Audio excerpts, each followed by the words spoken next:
On Tuesday, April 30th, ESU was tasked with breaching, clearing, and securing Hamilton Hall at Columbia University, which at the time was occupied by protesters who had overtaken the building and barricaded themselves inside.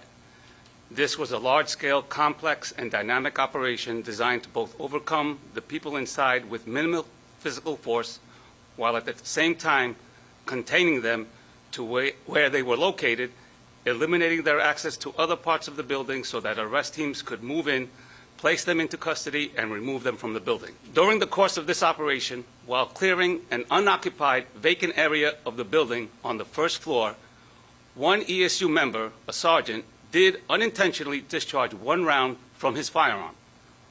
The sergeant was attempting to assist other officers in gaining entry to a locked office to make sure there was no one hiding inside.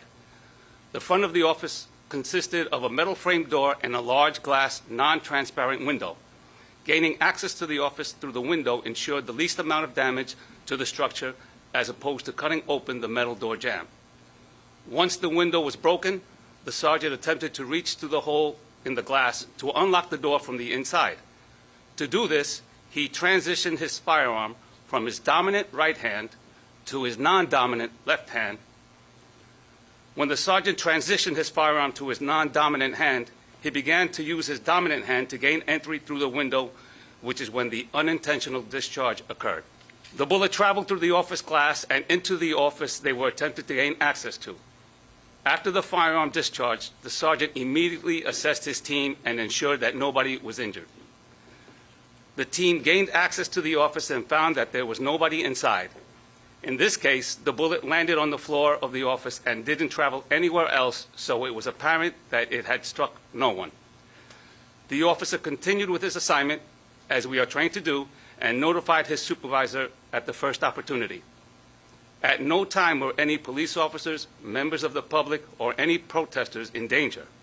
This was purely unintentional. It's called an accident for a reason, right? It's called an accidental discharge. The sergeant at the time was trying to clear an area, an unknown location that was dark.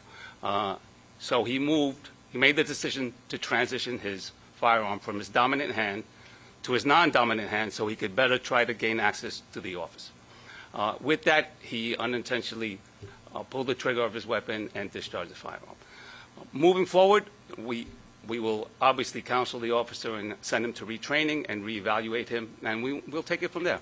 He's a very experienced officer in the unit. He's been a sergeant in the unit now for almost 8 years with an impeccable record. We normally don't do any kind of release on an accidental discharge. I do see how some are saying, hey, this is a operation that people were watching around the country, but our protocol normally on an accidental discharge, and especially when I talked to the police commissioner about it, I asked, hey, anything abnormal about this accidental discharge other than this is a newsworthy operation? Was there anybody in the vicinity of this accidental discharge? Did anybody even hear it? Even the other ESU members didn't hear it. There was nobody in danger. There was nobody struck. And for us, this is an accidental discharge. We average about 8 of these a year. And so my goal here was not to just try and make a story. My goal was to see, is there a story here in terms of, hey, is there something abnormal about this? And it wasn't.